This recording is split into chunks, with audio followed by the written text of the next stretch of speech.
Near the site of two former schools in Alberta province, the head of the Roman Catholic Church apologized for the church's cooperation with the Canadian government's policy.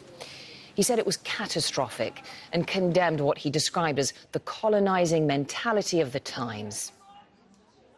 It is painful to think how the firm soil of values, language and culture that made up the authentic identity of your peoples was eroded, and that you have continued to pay the price for this. In the face of this deplorable evil, the Church kneels before God and implores his forgiveness for the sins of her children. I myself wish to reaffirm this with shame and unambiguously. I humbly beg forgiveness for the evil committed by so many Christians against the Indigenous peoples. Well, a Canadian Truth and Reconciliation Commission called the abuse at Catholic Church-run schools a cultural genocide. From the late 1800s to the 1990s, Canada's government sent around 150,000 First Nations, Métis and Inuit children to 139 residential schools.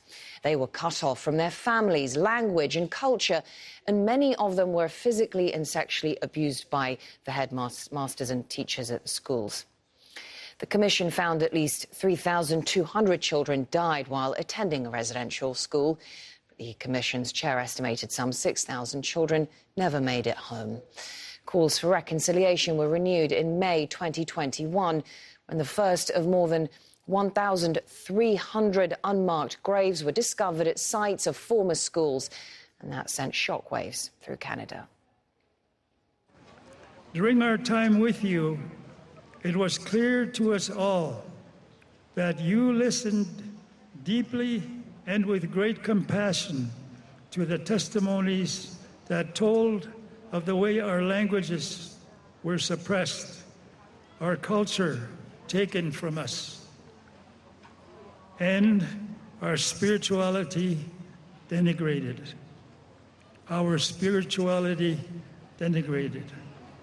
You have heard the devastation that followed from the way our families were torn apart